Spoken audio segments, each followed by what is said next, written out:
What's up, weirdo? Shade Tree Surgeon here, and I will tell you, there are barn finds, and then there are barn finds.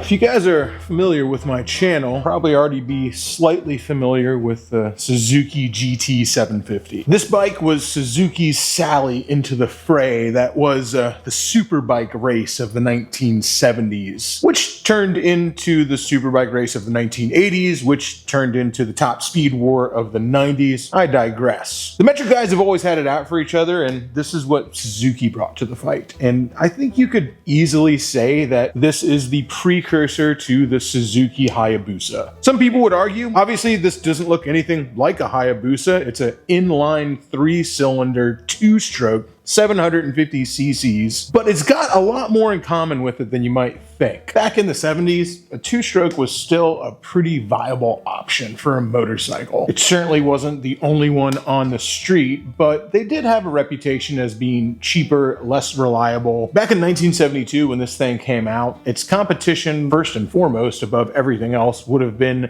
the original superbike, the shot heard around the world, the Honda CB750. The CB750 put the Triumph Bonneville and the Harley-Davidson Sportster's dicks firmly in the dirt. But everybody else in Japan didn't let the king of motorcycles rest easy on its throne. It was followed up very quickly by the Kawasaki Z1. Yamaha came kind of late to the game with the XS 750. And then there was Suzuki's offering to the gods of speed in 1972, which was the GT 750. But I told you guys it was the grandfather to the Hayabusa, and I still stand by that because this motorcycle was built not just for speed but also for comfort. And while Hayabusas certainly have that 200-mile-an-hour reputation, you can't take that away from them. The Busa boys love it. But ultimately, the Hayabusa is a sport touring motorcycle. And as weird as that sounds, talking about a 2-stroke, that's what this motorcycle was too.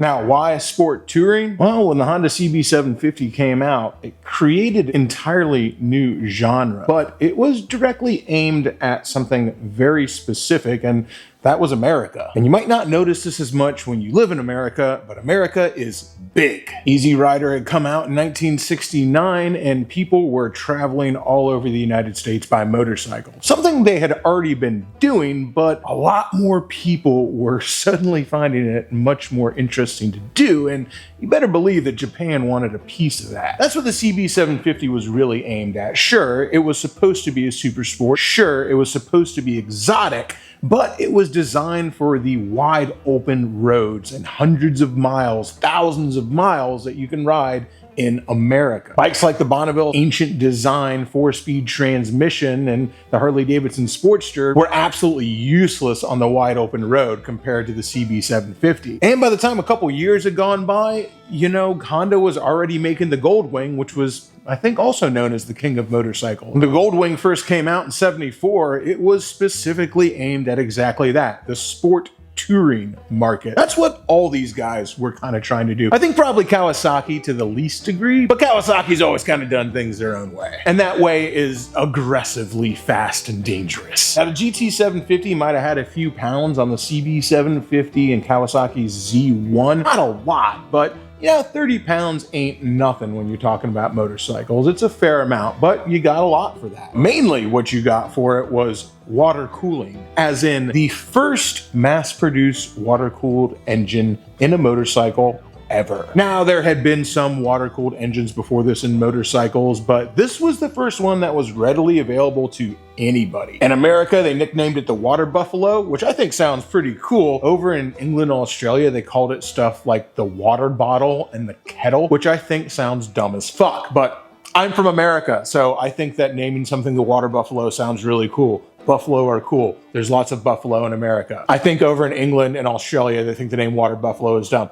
Anyway, The GT750 was water cooled, something again that it needed because this was a big CC two-stroke that was making a ton of power, but also helped increase its longevity on the road doing thousands of miles. Two-strokes have this kind of reputation, especially now with dirt bikes, that you have to replace the pistons. It's a wear item. It is, but any item that moves is a wear item. And these motorcycles weren't expected to have the top end off them like every other season as you would expect from a two-stroke dirt bike. This thing was made to do miles, and 750cc two-stroke was made to do them fast. Now, it was no Kawasaki H2 750cc two-stroke. Those things were twitchy, dangerous frames made out of al dente spaghetti noodles. Those were absolute monsters, death traps, widow makers. They were not for the faint of heart, but they also weren't meant to be doing touring miles or anything like that. And this was. Now, the exhaust, the 3 into 4 exhaust that normally came on these was tuned to be nice and quiet. It was very quiet for a two-stroke. It had a really, really gentle power band. Not compared to a 4-stroke, of course, but compared to other two-strokes. The dual disc brakes up front were also something that was incredibly rare on motorcycles at the time, and something you wouldn't really see as commonplace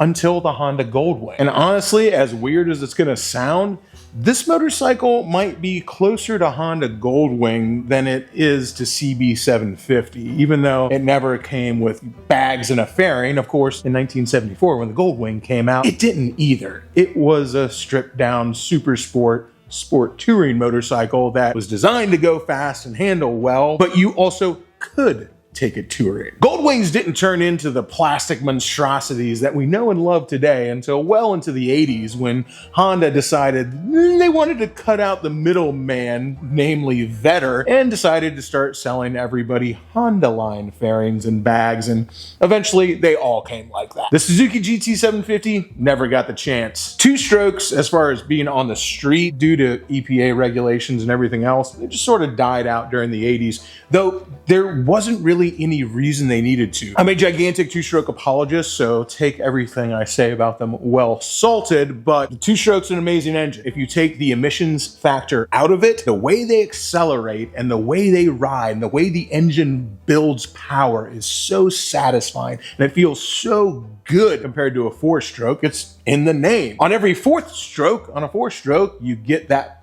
pulse of power, the feel-good part. You get twice as much on this motorcycle, and I rather like that. It makes the whole engine feel lighter. It makes two bikes that weigh about the same and make about the same horsepower feel like completely different animals. And usually a two-stroke that makes about the same horsepower as a 4-stroke on paper, everything else being equal, I don't know, man. For me, it always just seems so much faster. At least we're hoping so anyway, besides owning two, well, I guess now 3 GT750s, I've never actually ridden on one before. And like I said, this one's a barn find, and it was a nice barn, climate controlled, but this motorcycle has still been sitting for years. So as good as it looks, this thing has not made any ring-a-dings for quite some time. I've got no idea if it has compression. I've got no idea what it looks like inside the tank. I might know a lot about two-strokes. I might know a lot about the GT750 and the history of motorcycles in general, but I don't know anything about that motorcycle right there. So yeah, let's go ahead and find out. Ooh, yeah. Smells like something you would stain your deck with inside the tank of this bike. It also looks like it was at least suffering from some kind of slow leak here. Regardless of the leak or not, I'm just glad that the petcock is closed, because whatever's in this tank, I wouldn't want it anywhere near these carburetors. You might be thinking that looks super sticky because of the oil in the gas. It's two-stroke. You put oil in the gas, right? But not so on the GT750. This thing actually has an oil bag underneath the proverbial hood. Now, I'm paranoid and I tend to delete oil injection on anything I get. And I would say even more paranoid about oil injection that's, I don't know, almost 50 years old. I'm gonna leave this oil injection on here, but at least for the first start, I'm gonna make sure we got a little oil in the gas in the tank. Somebody at some point had this engine really polished up, and that was a really common thing to do to these GT750s back in the day, because even though, I don't know, I guess you would say that the GT750 engine's got a face only a mother could love, but it was the star of the show. The fact that it was liquid cooled, something proudly pronounced here on the side, people like to polish them up, make them look good. And at some point somebody did that to this bike, but that point was a while ago. I'll just be thankful that wherever this bike spent years quiet, it spent those years quiet indoors. Every bike tells a story, and this one's story is pretty apparent. At some point, it was a very well taken care of motorcycle, and at some point, it sat for a long time, which unfortunately is the worst thing you can do to a motorcycle. And it's hard to see a motorcycle sit that you love. I've certainly suffered from that myself more times than I want to admit. So it's not me looking at this motorcycle and going, man, somebody mistreated this thing. Obviously, somebody loved this bike, but shit happens. Bikes end up sitting, and then maybe one little thing goes wrong, and then it's sitting for a year, and now the gas is bad, and now it's sitting for another year, and now the carburetors are gummed up, and. But let's go ahead and read the rest of the story and really see what we're dealing with here, because like I said, I have no idea what kind of shape that thing's in on the inside. Now, before we do anything else, let's get, whatever used to be gasoline, the remnants thereof, out of this tank. I'm hoping whatever vile shit is inside this tank didn't actually make it down to the carburetors. Before I drain it out, I'm gonna go ahead and get rid of this fuel filter too, just on the off chance that this fuel filter is still gonna be able to be used. Here's to hoping. But I don't even know if this petcock is gonna flow anything. Ooh, it is. And yikes. Doesn't so much look like gasoline so much as it looks like a bottle of something a dehydrated trucker might throw off an on-ramp. Before we go getting too excited though, see if this thing's got any squish. Plug looks good.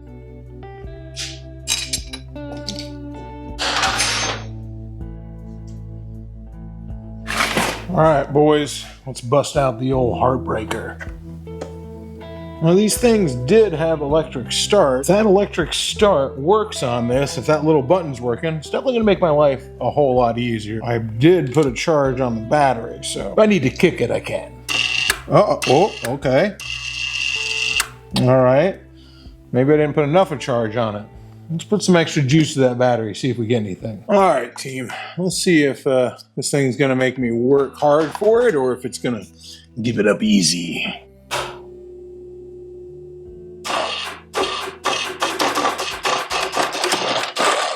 Where's that sound coming from? Why are you making that sound? Who's making that sound? Huh? Who's making that sound in there? Sounds like a bad connection somewhere, boys. Regardless, it looks like we're gonna have to kick it.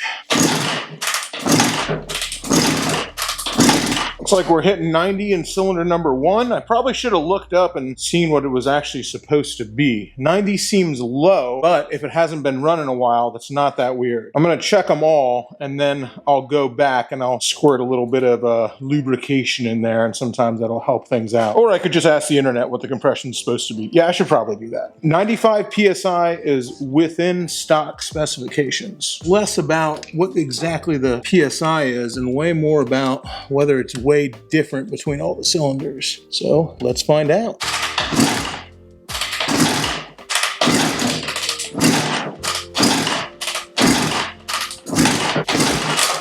Same as the first one, just above 90. That one might be about 95, 100. So far, so good. Let's see what's behind door number 3.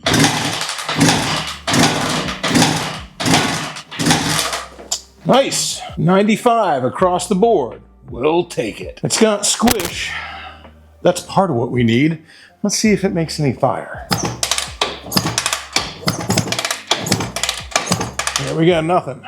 Now, I would think that you wouldn't need that big of a battery charge to get a spark out of this, but let me go ahead and hook the jump starter up to it and see if that makes a difference. Don't know how sensitive these old ignitions are. Sometimes they really just want some battery power to fire off. I would assume since it's a 2-stroke, it wouldn't matter, but I don't know. I had a thought. And it has escaped me. What you gonna give me now? Let's turn this sucker on. Makes the damn lights flicker, huh? Now, let's see if we got a spark. Okay. Yeah, it wants battery power. Now we got a really good spark on that thing. Okay, that's good to see. Well, we got spark. We got squish. Let's run some gasoline through this tank and oof, not all over the bike. Just to clear out any crud that might still be in there. So it doesn't go in the carburetors.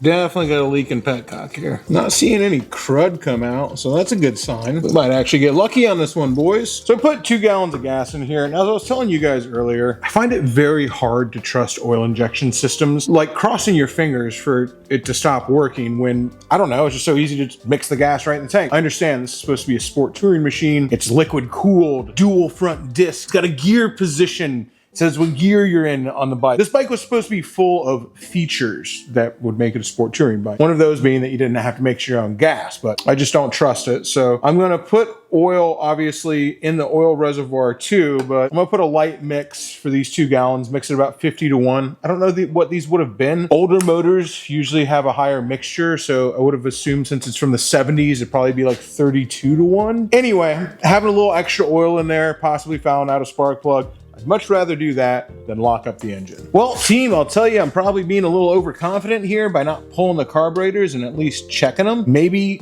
I don't know, you would think that like turning off the petcock, usually I turn off petcocks and things all the time and the carburetors still end up gummed up just from the residual gas that was sitting in there. So usually you got to clear out the jets, if not replace some seals or something like that from sitting for a few years. But maybe this time we're going to get lucky and we'll get some ring-a-dings with a minimal amount of effort. See if the carb bowls fill up, see if they start leaking all over the place. Give me fuel, give me fire, give me Reba McEntire. Give me a break, dude. I just got a little bit of kickback, so it definitely fires. We're going to count those as no kicks. We're going to count this one right here as the first kick because it's my game and I make the rules. So let's see if this bike, this GT750, 50-year-old motorcycle starts a 50-plus-year-old motorcycle, sat in a barn for years. Let's see if this thing starts on the first kick.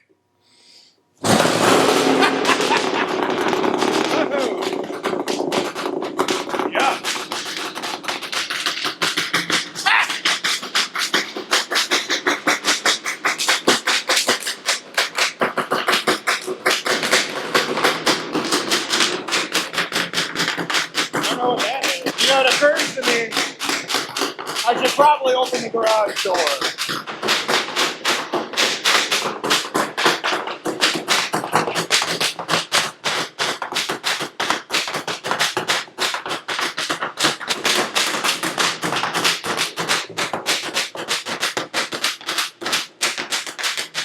This cold start brought to you by Sessions Cannabis Extracts.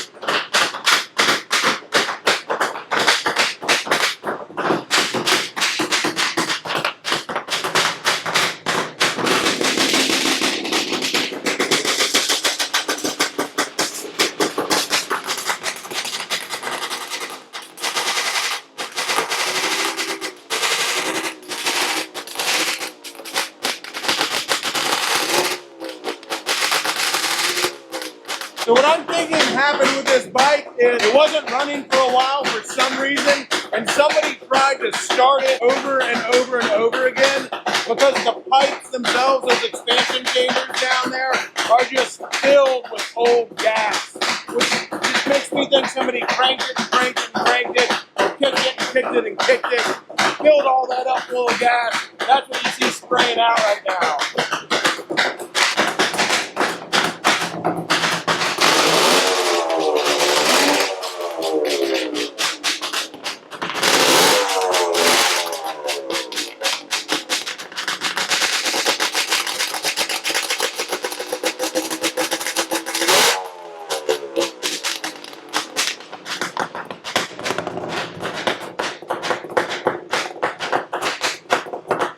Definitely old gas.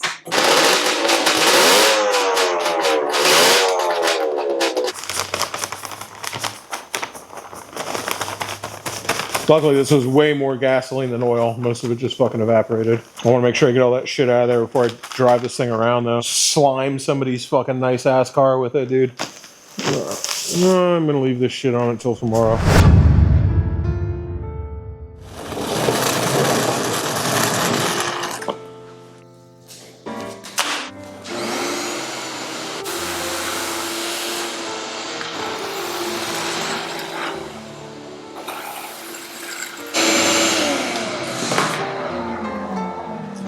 So I really wanted to ride this motorcycle last night, but I went up to the auto parts store and I saw something that I just couldn't stomach. A new battery for $127. And as much as I wanted to ride this motorcycle, I just couldn't do it. So let's ride another motorcycle and go on an adventure for a mythical item, a legendary geometrical store made just for people like me who absolutely know that you can't go fast, have it cheap, and be reliable. Therefore, they choose none of the above. Well, it seems to me, might as well get 2 birds stoned at once, huh? Hell, why not 3 birds stoned at once? And you guys play nice back here and don't run into each other. I have had all I can take, and I can't takes no more. $127 for a battery? Well, you got me fucked up with somebody else. I'm not saying I haven't paid it before when I'm in a pinch, but freaking it hurts every time. So we go questing for a price on a battery that's actually reasonable. 'Tis a noble quest. I'm not gonna let the battery overlords, the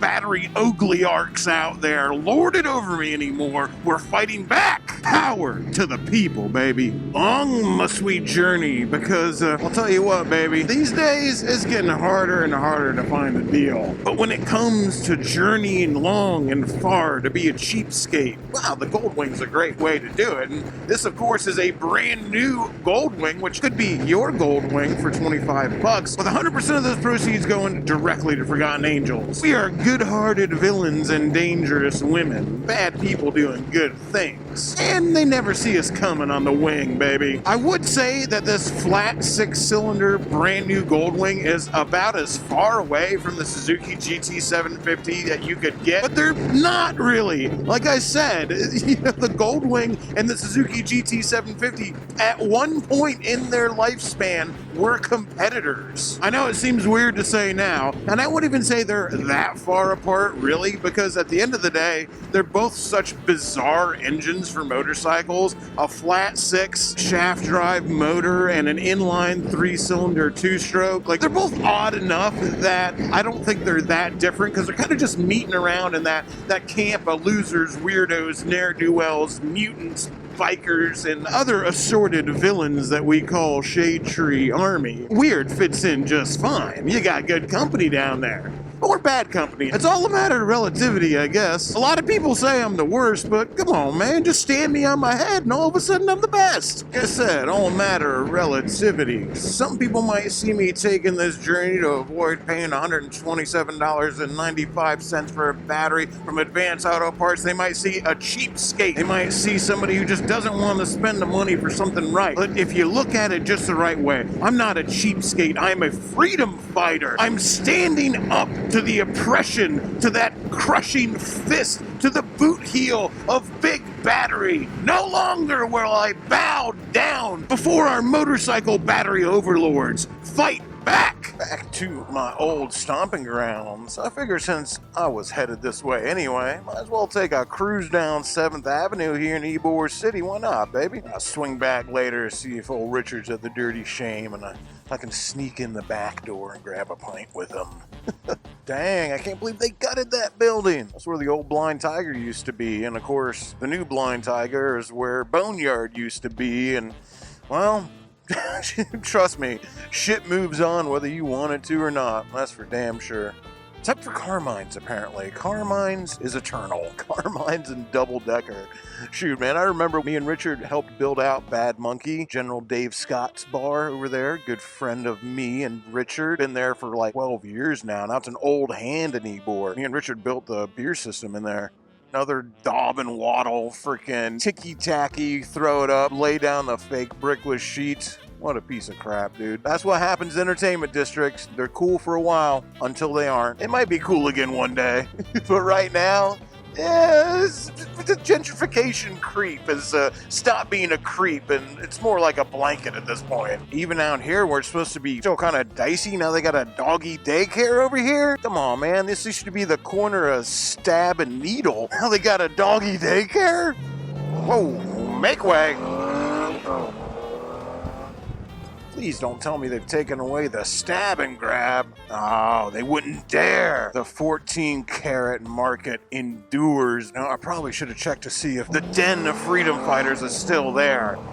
Let's hope the blanket of gentrification has not reached this far. Cross your fingers, boys. Is anybody out there that still gives a damn? Can we still trust in the power of sacred geometry? Yes, indeed. Square deal battery. Hell yeah.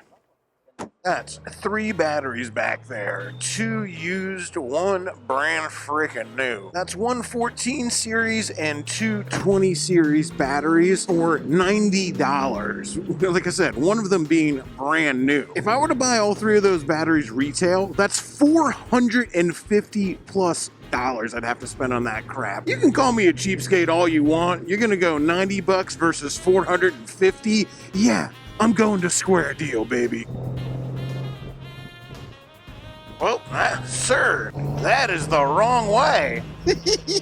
Just on my channel, me actually recording on this street, I think I probably have easily a baker's dozen on this road of people pulling out and coming right for me on a one-way street. Just on this one street alone. So I just want to let you know, because I ride a motorcycle almost every single day, and I live down here for most of my life. You imagine how many cars have pulled out the wrong way and headed right towards me off camera when I got a goddamn dozen that I captured with the GoPro? Actually tell me, because I don't know. I've got no idea. I just assume it's a lot. In a high-tech world, full of electric cars, mile-a-minute motorcycles, artificial intelligence, it's still pretty damn cool to see a Volkswagen rolling down the highway. Speaking of high tech, let's drink some Luddite juice and get back to our 2-stroke.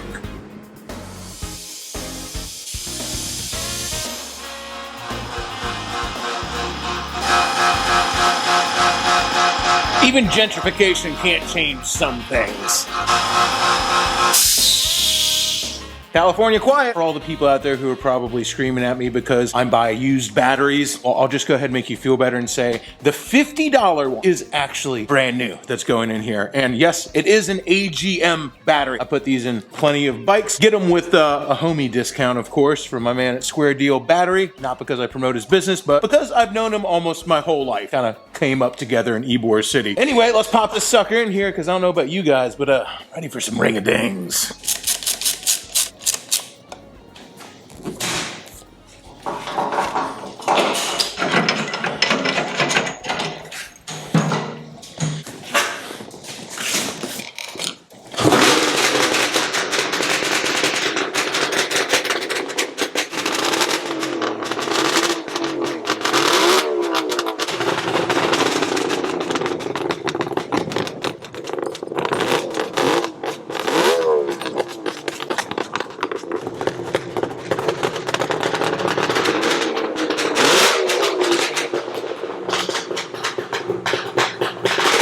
Looking at the Goldwing and the GT750 side by side, it seems kind of ridiculous to compare them. But at least these two. Pass the question off to you. Yes, I'm talking to you. Which one of these bikes would you pick? This will be my first time riding it. It starts up fine in the garage. It's a first kick bike, but that doesn't mean that the carbs are gonna allow for acceleration, so we'll see. But as far as starting and running go, first kick, or is it the last kick every time? I don't know. Depends on when you ask me. That gear position thing right there, that's so cool. In the mid-70s, that had to have been so slick. Ooh, this thing makes an awesome sound. Well, I guess depending on who you ask. I think it makes an awesome sound. Moves under its own power. Things are looking good, baby. Sounds freaking awesome. Gotta remember, no engine braking. I mean, you can engine brake a 2-stroke. It's not the end of the world, but you shouldn't be doing it all the time. Golly, that sounds good. God damn, dude. I'm talking about a pissed off popcorn machine. This thing just sounds like a MotoGP two-stroke from the 70s or 80s, man. It's starting to clear up a little bit now. We were a little chunky, a little crunchy, a little bit of burnt popcorn there at the beginning, but I think it's coming into its own and coughing up all the phlegm from sitting around now. What I found out after doing a little poking online is all that water in the exhaust or condensation and like gas and oil. This obviously does not have stock pipes on it. The stock pipes, to counteract that problem, actually had drain holes in them. These are Delkelvik expansion chambers that are tuned to go fast. Not the best if you're trying to have an easygoing power band for touring type activities. These Delkelviks are designed to go fast and hit hard. So it's not weird they had a mixture of gas, sludge, spooge, water, condensation stuff in them after sitting for a while. Probably having the bike started up every once in a while, not actually ridden and brought up the temperature. It is crazy how low the vibrations actually are. This thing vibrates so much less than a Harley Davidson. If you've ever ridden a rigid mounted shovel head, like not an FXR, not a Tour Glide, not a rubber mount, if you've ever ridden an old school shovel or an old school iron head, shit, even a pre-2003 Evo Sportster, they all vibrate way more than this 3-cylinder two-stroke. That is wild. So back in the day, it was true. This was actually a really nice, comfortable motorcycle. Now, with these Delkelvik expansion chambers and everything else done to it, the thing's a ripper more than a tourer now, but that suits me just fine.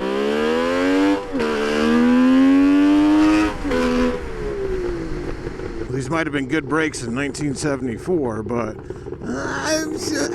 I've ridden bikes with worse brakes, but I don't think they quite match the engine's power, that's for sure.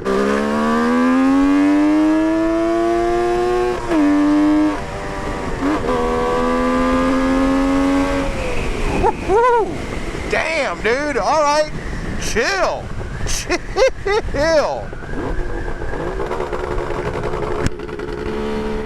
I get it, it goes. Holy crap, dude.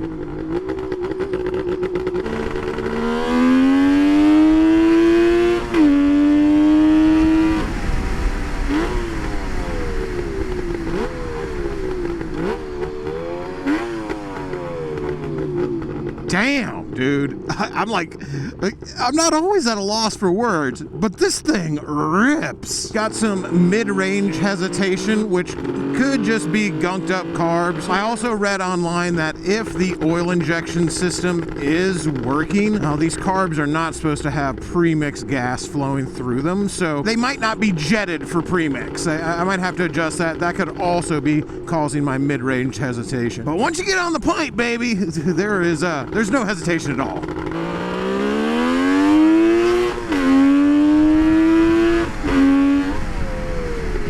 Yeah, that's not hesitating. Is it the fastest motorcycle in the world? No.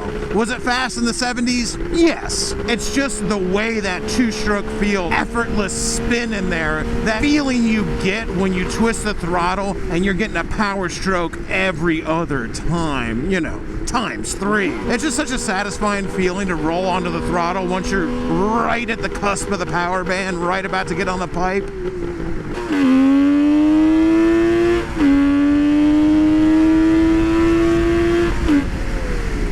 I like this bike a lot.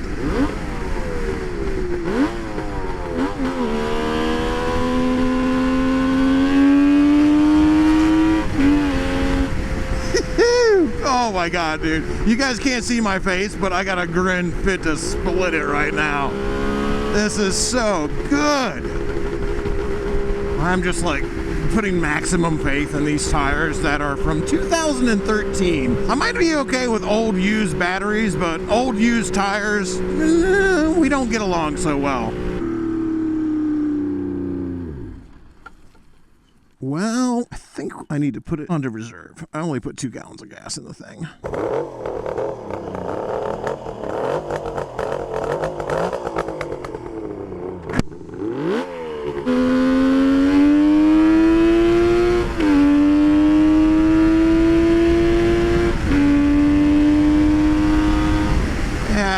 tells me I should not be going 90 miles an hour on tires that are freaking 13 years old. But it's hard to resist.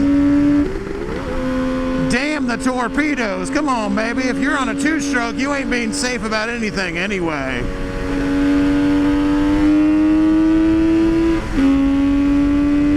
Hell yeah.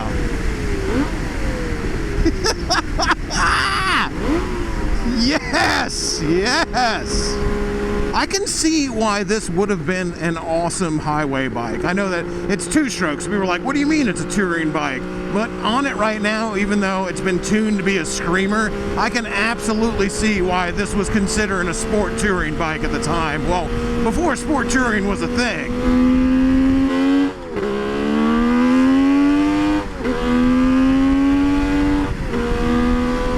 It's crazy when you can say a bike from the 70s could get you in trouble, but all of a sudden you're doing like 70, 80 miles an hour without realizing it. Because it sounds like you're going a million miles an hour, whether you're at a quarter throttle, half throttle, or whether you got that thing buried wide open. So you might as well just bury it wide open. You're making the same amount of noise anyway, but all of a sudden you look down and you're on a motorcycle that's 50 years old and you're doing felony level speeding tickets.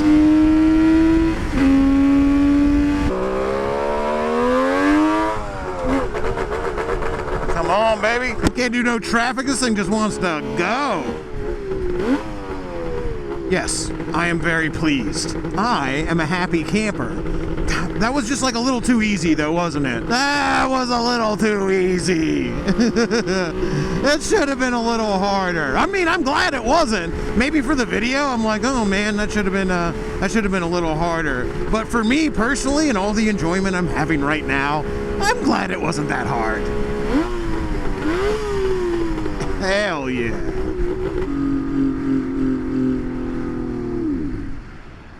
Okay, we're gonna have to do something about that. With some random dying issues here. Not sure exactly what that is, but it did start back up. Wonder if it's a loose kill switch or something. Might be some gunk starvation here in the carburetor, maybe.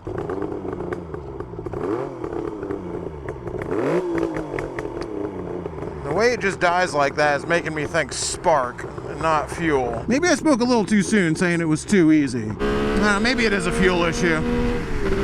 I should probably take those carbs off and look at them regardless and find out if that oil injection system is working, or just go ahead and delete it and change the carbs over and jet them for, you know, for premix. Either way, we're still on 13-year-old tires, so I should probably head back to the garage. It's very tempting. I am very tempted to not do that, but I should. Yeah, I like that. I like bike.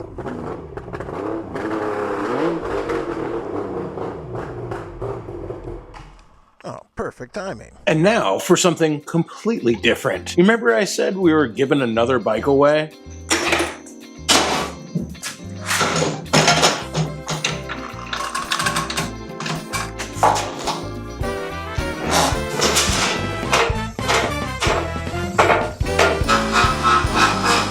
California quiet.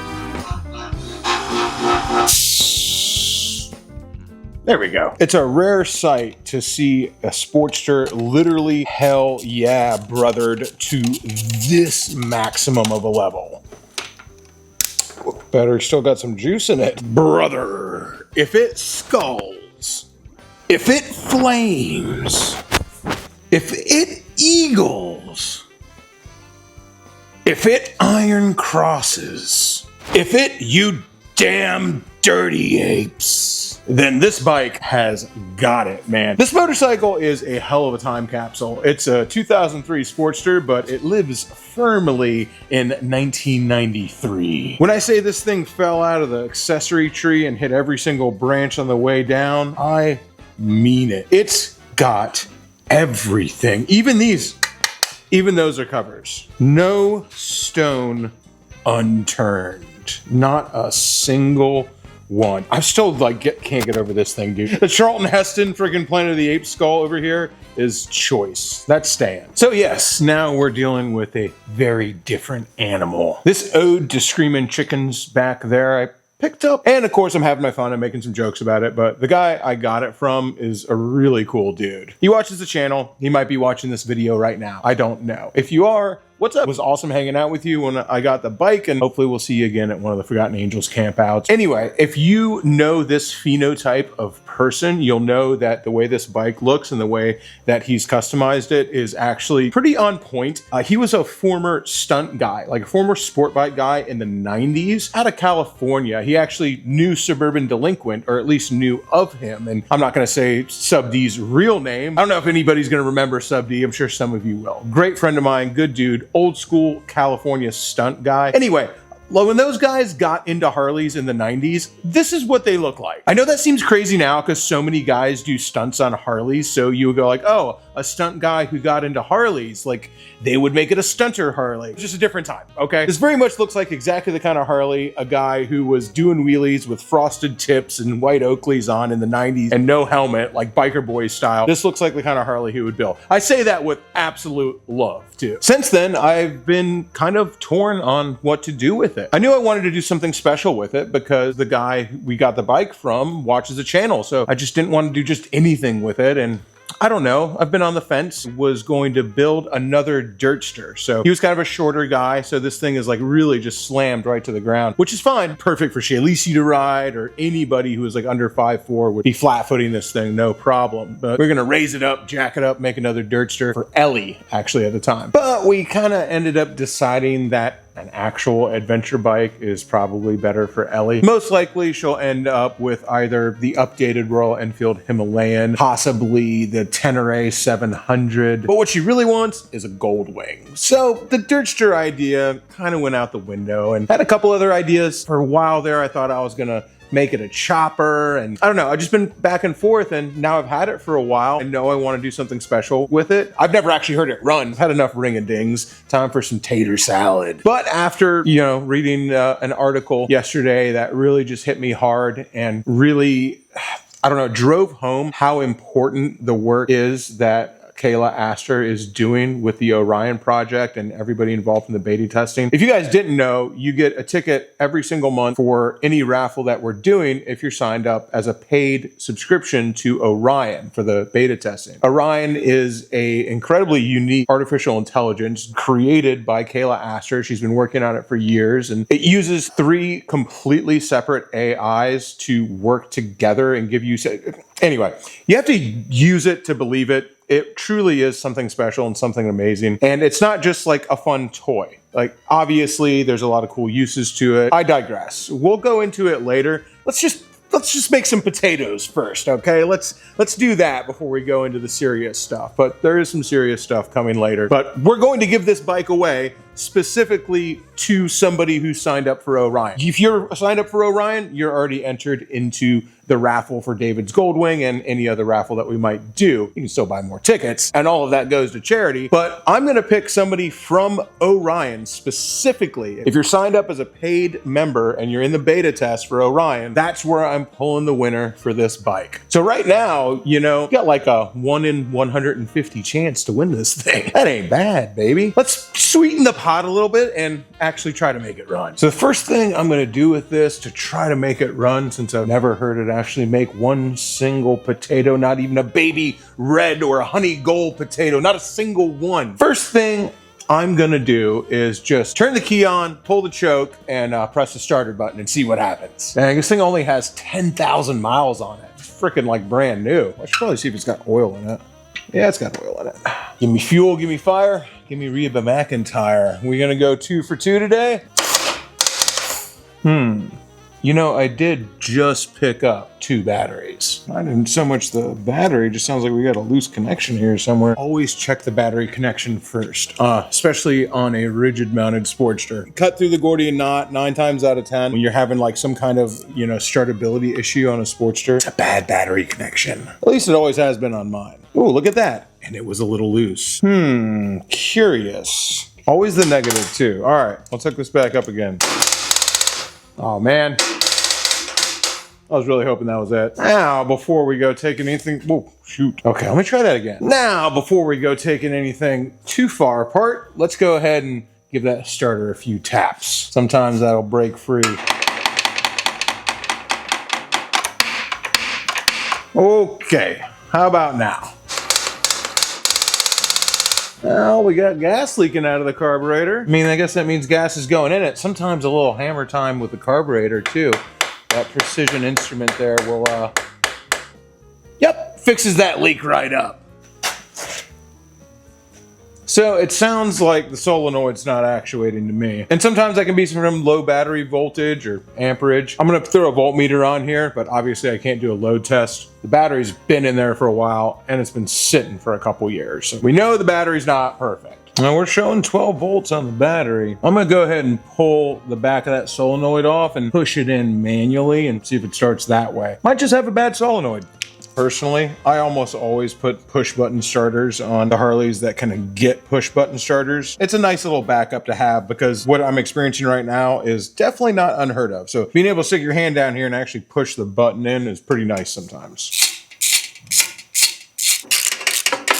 There we go. I always kind of take it for granted that people know what's back here, but this is the starter solenoid. The starter that spins, and the solenoid is what throws the starter gear into clutch to start the motorcycle. So on Harleys, not everyone, but on most Harleys and some other bikes too, you can literally just push it in by hand, and even if the bike is off, as long as there's power to the bike, by pushing it by hand, it automatically starts spinning the starter. Now, that doesn't necessarily mean it'll start the bike because you still need to have spark and gas, but it'll spin the motor. You also got to be careful because it'll spin the motor if the key's off, and it'll spin the motor if the bike's in gear, which Harleys do that anyway, but just saying, be careful when you're doing this. More careful than I usually am anyway, which is not careful at all. Okay, now let's see if we can get some potatoes.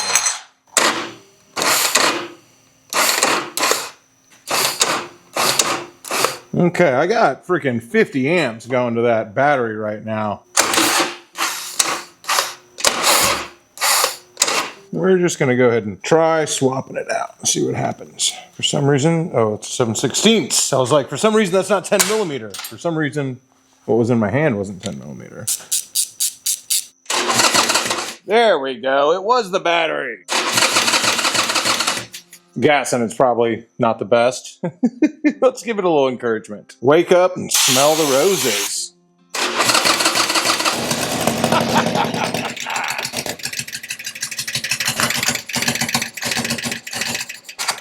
We got potatoes, ladies and gentlemen. Protesting potatoes, but potatoes nonetheless. There ain't much gas in there. Can't imagine it's very good either.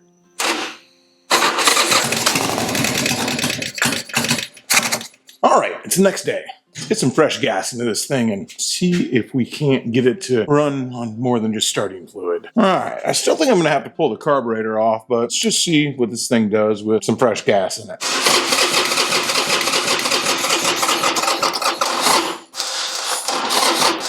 Go ahead and pull the carb and put my new used battery on the charger.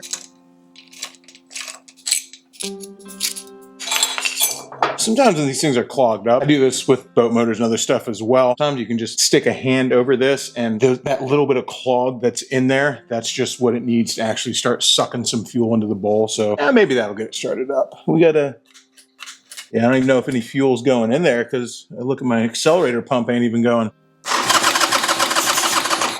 Still no accelerator pump. Definitely gonna have to pull this carb off. But you see I put my hand over it and it sucks some fuel right in. There you go. Start's gotta come on.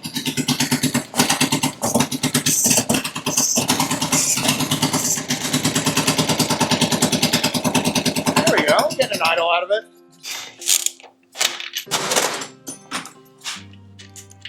Pulling a carb on a Harley Davidson, much easier than pulling a bank of carbs on an inline 4 or 3-cylinder. Or if you really want to beat your head against the wall, try to get these Japanese V-twins sometimes would put the carburetors in between the cylinders. Try to get those out. Nightmarish. There we go. Aha!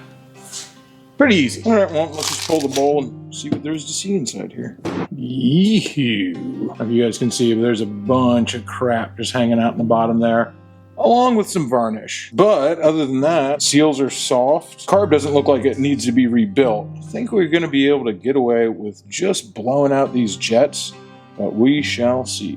See if we can't get that accelerator pump squirting. Let's ask with a little more insistence. Awesome. Oh, squirted on me. It's not pee, it's different. Accelerator pump, clear. Yeah, these things are crusty. There we go. That sucker is blocked up, completely clogged. With this little tiny thing is not hard to do. Heard a little chunk go flying out of there the second I put some air to it. And now we can see the light. Just right there. That was not there before.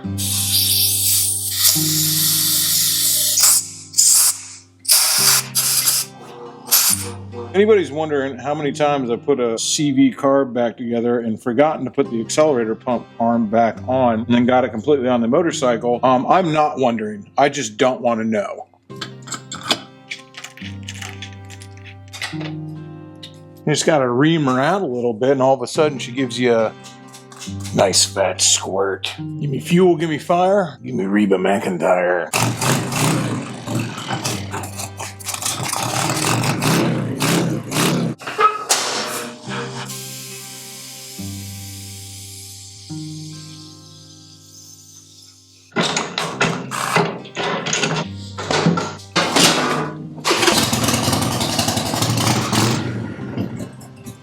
Hell yeah.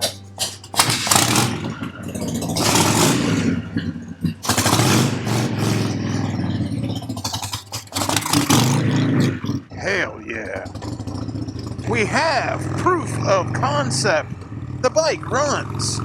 It's going to need some intake seals, which is not abnormal on a Sportster that sat for a little while. It's not abnormal on a Sportster that hasn't sat for a little while. A couple other things too. I think I can safely change out these handlebars, and while I'm at it, yeah, put some new riser bushings in it too. It's hard for me to know what to do to this bike though. I'm just not sure. Like, I've got a Springer front end that I could put on this motorcycle, just waiting lying around. I could still turn it into a dirtster if that's what somebody really wanted, but it's hard to know because everybody always wants different things. Like, some guy might want a chopper, some dude might want like a high performance stunt build. It's just hard for me to know and hard for me to really do much to it. We come to like a conclusion where everybody sort of agrees, you know, who's a part of Orion, part of the Orion beta testing, and goes like, yes, do a chopper, or yes, do a dirtster, or whatever that might be. Or I don't know, maybe I'll just do this. Whoever wins the motorcycle, it'll be in perfect working order. I'll fix everything that's wrong with it. I'll even get a battery that's not used for the bike. Shocking, I know. And I'll give you this motorcycle and $1,000 so you can do whatever you want to do to the motorcycle. Or if you want me to do it, I'll do it for you. $1,000 to spend on the Sportster. What would I do? I'd probably do cams. If I'm being honest,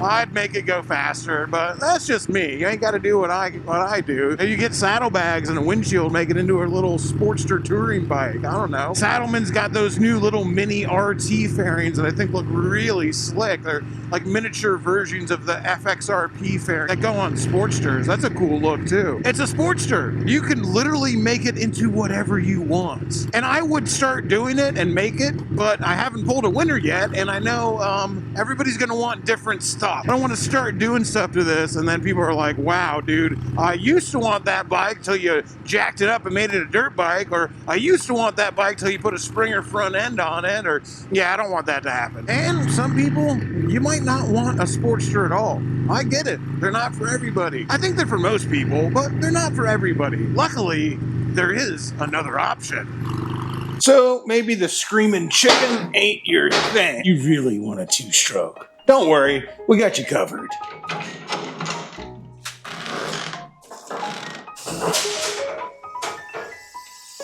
You guys might remember this KDX 220 that we got a while ago for the channel that my original intention was to use as a guest bike when we went out dirt biking. But I believe that this 220 has found a higher calling. Now, it might not look like much, but it's dirt bike. It doesn't have to look like much. They're not supposed to be pretty. The motor on it is solid as a rock and absolutely rips. And while I will fix up the Sportster mechanically and make it ready to ride anywhere for whoever gets it, I'm a little trepidatious to do any custom work to the Sportster because I don't want to ruin it for whoever ends up winning it if they pick it, because you could also pick the KDX 220. But the KDX 220 I am going to customize because I don't think I could piss anybody off who's going to end up wanting that dirt bike if they win by making a Woods Enduro dirt bike a better Woods Enduro dirt bike. I actually have about $800 in parts to throw at this thing. The only thing I'm not going to do to it is put new tires on it because I don't know whoever wins it, if they pick it, I don't know where they're going to live. They could live in Colorado for all I know and have nothing but rocks. And they would not want the super soft sand tires that I put on it for Florida Sugar Sand. But I know this video is already running long, so I'm not going to do that build in this video. That'll be in a separate video. But we are pulling these tickets soon, so this one's going to be literally next week because we're going to pull the winner for someone to choose between that Sportster or this KDX 220 all done up literally next week. So the time is now, but maybe you don't want the Sportster and maybe you don't give a damn about dirt bikes either. Maybe you've got enough motorcycles. Although, you know, I don't think there's any such thing. Maybe you've decided you've had enough of the terra firma and you're making for the high seas. Also up for grabs in a week for anybody who's signed up for Orion. You get to choose between the Sportster with $1,000 cash on top of it to customize however you want, the KDX 220 done up Enduro style by yours truly, or SS Coochie-Coon, my 1959 Alumacraft. I've had a lot of amazing times on this boat. I've learned a lot. Absolutely rules. I don't care if you're going a couple miles offshore, on a nice day of course, or if you're going up the rivers and the lakes. This boat is freaking awesome. And right now it's got that 30 horsepower Evinrude on it, but the transom on this thing is so freaking tough and reinforced. You could put a 50 horsepower, even a 60 horsepower on the back of this without any problem at all. Sucker already does 30 plus miles an hour with the 30 on it, so do that at your own risk, but sounds like fun to me. Or I get it, man. Maybe SS Coochie-Coon is just a little too small for your taste. It is a little tiny skiff, and I sure like playing with my dinghy, but maybe you need something just a little bit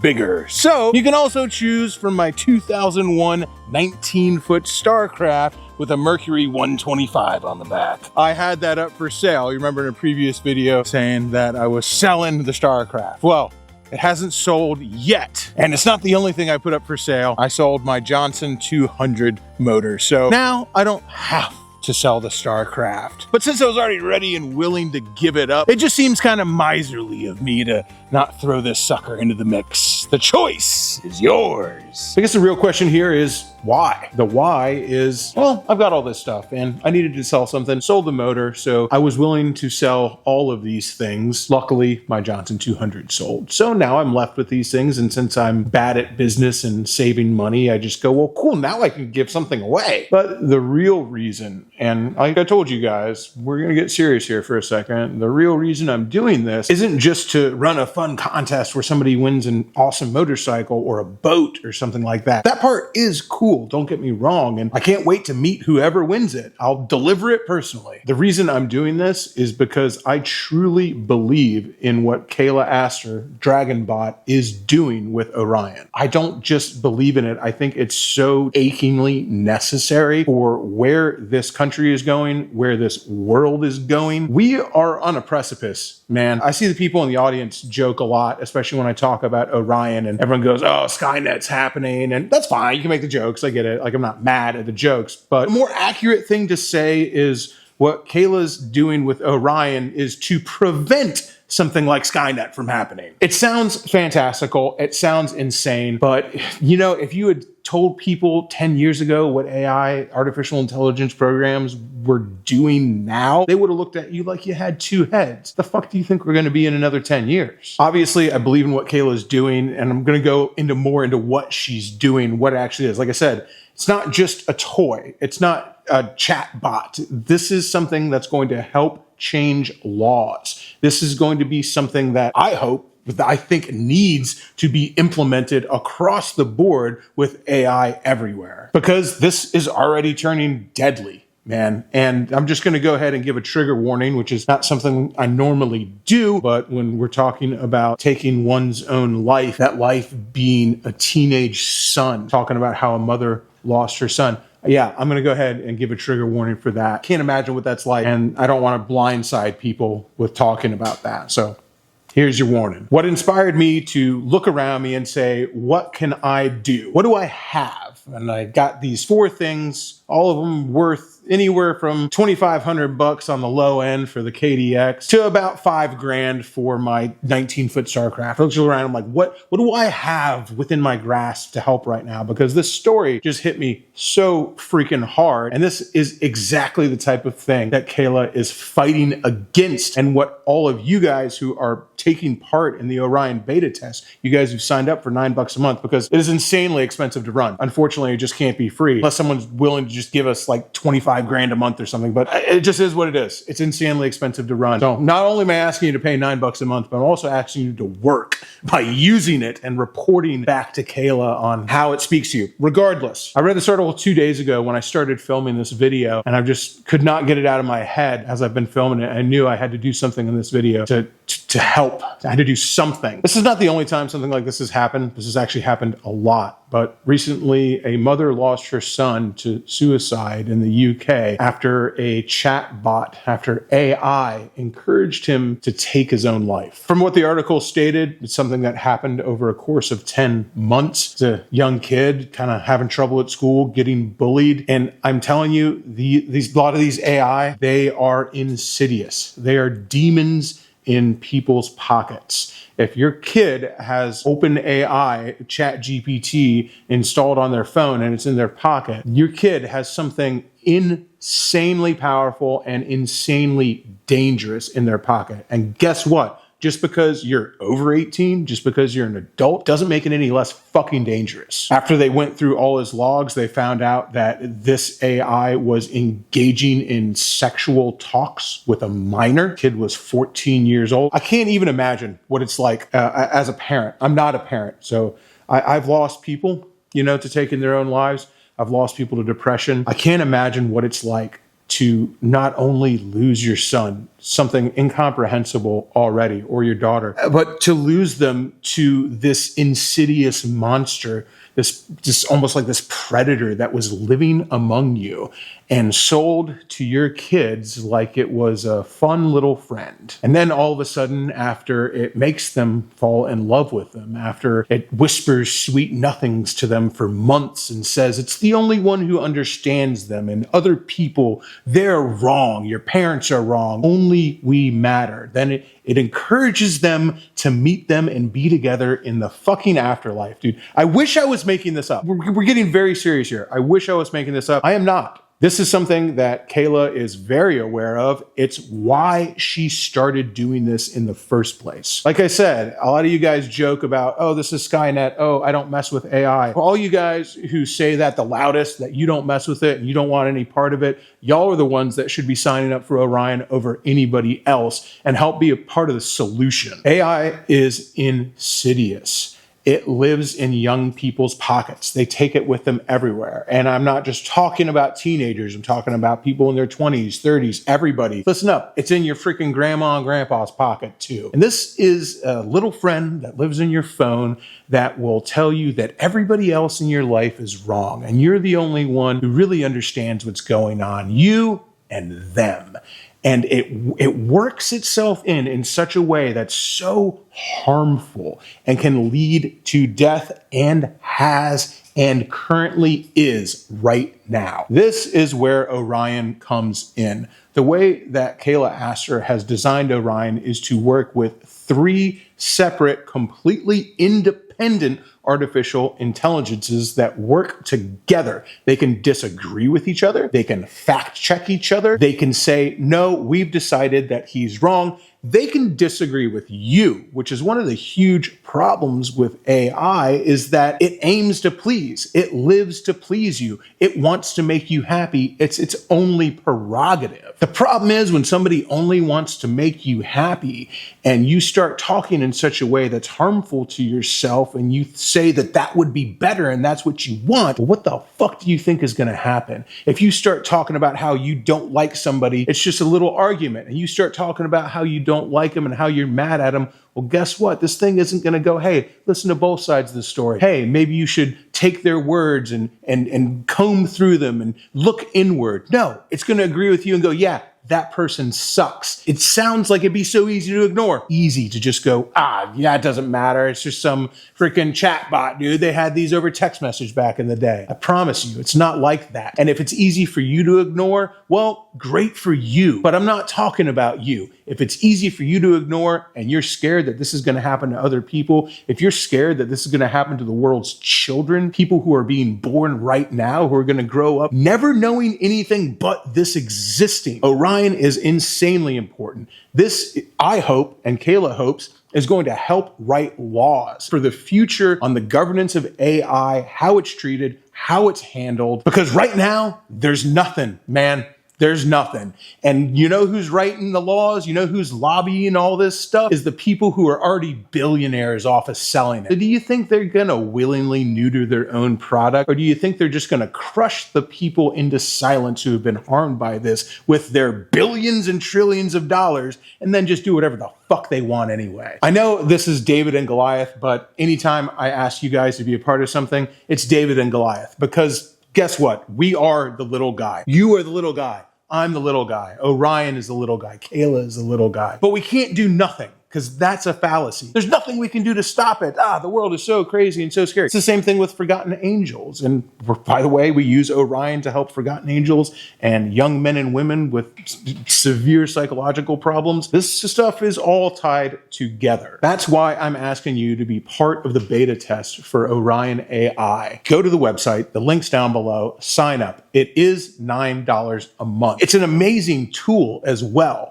I hesitate to call it a tool because what we're trying to do here is create a brighter future. You know what? I guess you can call it a tool. We are using Orion as a tool to carve out a future that's better and safer for all of us. I know this seems like I'm taking it way serious, but this is a very serious thing. And it's serious enough for me to look around and go, what do I have that really, honestly, at the end of the day, I don't need? What do I have that's extra that I can put into this to show you guys, show you who's watching this right now, that I'm taking this seriously? The costs of Orion far outstrip any money that it brings in. This is something that costs a ton of money every single month. So I'm not sitting here going like, yeah, go sign up to Orion so we can be rich.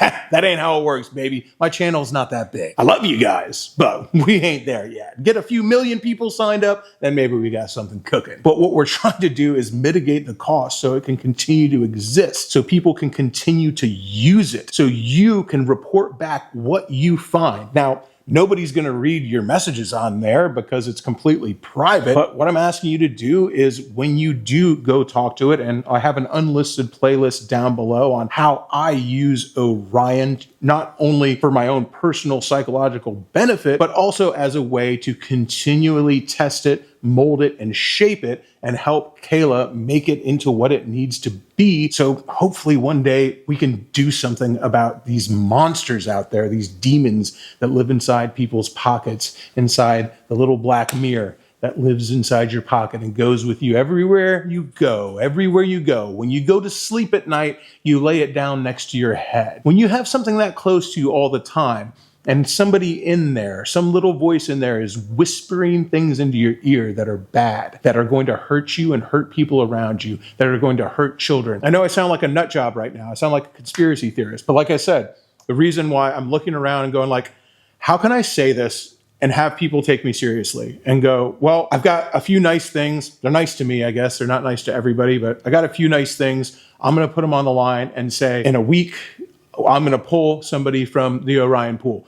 And yeah, someone's going to get a cool bike or a cool boat. whatever you so choose, or I'll just pay out cash. Whatever it ends up being, somebody's going to get an awesome prize. But really what I'm asking you to do is I'm asking you to help. I'm asking you to help build a better future for our children, man. Not my children, don't plan on having them, but there's a lot of kids out there. Just like we help forgotten angels, just like we help these kids who have nothing. I'm asking you guys to help build a better future. Where we're at right now, this is where we live. That doesn't mean we can't do anything for the people who come after us. We are bad people doing good things. I'm going to have all those links to Orion down below, and of course the link to the raffle creator down below as well. That 100% of that goes to Forgotten Angels. And if you sign up for Orion, even if your name doesn't get picked, like I said, I think there's like 150 people who actually pay the $9 a month. So your odds are pretty damn good. Now there's like 700 people signed up. They never click subscribe, so they're not actually paying. Which is fine.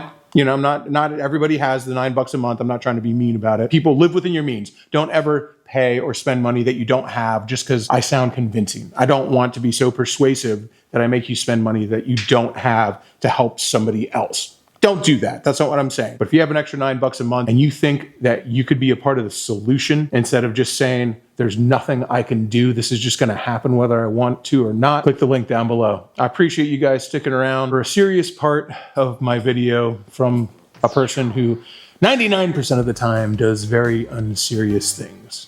This just doesn't happen to be one of those times. It is something that I truly believe in. I believe in what Kayla is doing. And I think that with her creation, Orion, and all of you guys out there, and all you guys who are signing up from this video, I think that David's got a chance against Goliath. I really do. And if I didn't think we had a chance, I wouldn't be doing this. That's gonna about do it for this one, guys. Till next time, y'all, keep it weird. Crashing through the sky comes a fearful cry. Shade tree, army. Shade tree, army. Armies of the night, evil taking flight. Shade tree, army. Shade tree, army. Nowhere to run, nowhere to hide. Panic spreading far and wide.